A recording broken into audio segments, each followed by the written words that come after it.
রাসূল সাল্লাল্লাহু আলাইহি ওয়াসাল্লাম সাধারণত কিভাবে ঘুমাতেন?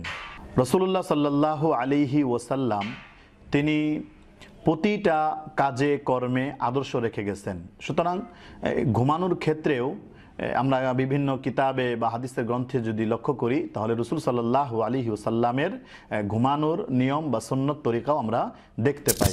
তো রাসূলুল্লাহ সাল্লাল্লাহু আলাইহি ওয়াসাল্লাম পবিত্রতার সাথে তথা ওযু করে ঘুমাতেন এবং তিনি যখন বিছানায় যেতেন, বিভিন্ন হাদিসের গ্রন্থে এসেছে, তিরমিজি শরীফে হাদিসটা এসেছে যে রাসূল সাল্লাল্লাহু আলাইহি ওয়াসাল্লাম সূরা ইখলাস, এরপর সূরা ফালাক, সূরা নাস পরে হাতের মধ্যে ফু দিতেন, দুই হাত একসাথে মিশিয়ে।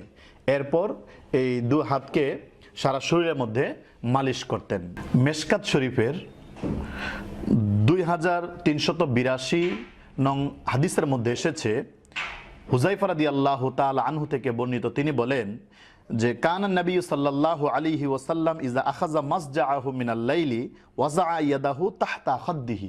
হুজুর সাল্লাল্লাহু আলাইহি ওয়াসাল্লাম যখন রাত্রিকালীন তার বিছানায় যেতেন অর্থাৎ ঘুমোতেন, তখন তার হাতকে গালের নিচে রাখতেন এবং দোয়া পড়তেন, আল্লাহুম্মা বিইসমিকা আমুতু ওয়া আহইয়া, অর্থাৎ হে আল্লাহ, তোমার নামে আমি নিদ্রায় যাচ্ছি এবং তোমার নামেই আমি ঘুম থেকে জাগ্রত হব। এভাবে দোয়া করতেন। মুসলিম শরীফের অপর এক হাদিসের মধ্যে এসেছে যে হুজুর সাল্লাল্লাহু আলাইহি ওয়াসাল্লাম যখন বিছানায় যেতেন তখন তিনি দোয়া পড়তেন। সেই দোয়াটার ক্ষেত্রে আছে, তিনি বলতেন এভাবে যে আলহামদুলিল্লাহিল্লাযী আত'আমানা ওয়া সাকানা ওয়া কাফানা ওয়া আওয়ানা, অর্থাৎ হুজুর সাল্লাল্লাহু আলাইহি ওয়াসাল্লাম বিভিন্ন দোয়া দরুদ এগুলো পড়তেন। আরেক গ্রন্থে এসেছে যে হুজুর সাল্লাল্লাহু আলাইহি ওয়াসাল্লাম আয়াতুল কুরসি পাঠ করতেন, সূরা মুলুক পাঠ করতেন এবং যে বিছানায় তিনি শয়ন করতেছেন সেই বিছানাকে ভালো করে পরিষ্কার করে নিতেন। এটাও একটা লক্ষণীয় বিষয়। অনেক সময় বিছানার মধ্যে দেখা যায় যে বিভিন্ন কীটপতঙ্গ থাকতে পারে বা ক্ষতিকারক কোনো জন্তু থাকতে পারে, এজন্য বিছানাকে ঝেড়ে নেওয়া।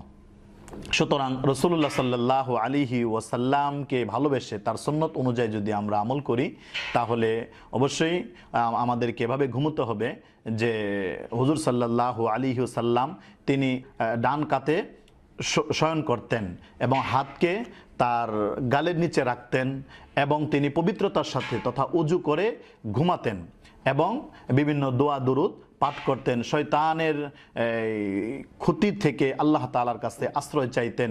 সূরা ইখলাস, সূরা ফালাক, সূরা নাস পরে দম করতেন হাতের মধ্যে ফু দিয়ে এবং সেই হাত সারা শরীরের মধ্যে এরকমভাবে মালিশ করতেন। তো ইনশাআল্লাহ আমরা যদি এভাবে কাজ করি এবং এভাবে ঘুমাই তাহলে রাসূল সাল্লাল্লাহু আলাইহি ওয়াসাল্লামের সুন্নত আদায় হবে এবং রাসূলুল্লাহ সাল্লাল্লাহু আলাইহি ওয়াসাল্লাম যেভাবে ঘুমাইছেন সেভাবে আমাদের দ্বারাও এটা আমল হবে। আল্লাহ তাআলা আমাদের সকলকে রাসূলুল্লাহ সাল্লাল্লাহু আলাইহি ওয়াসাল্লামের সুন্নত মোতাবেক আমাদের জীবন গড়ার তৌফিক দান করুন।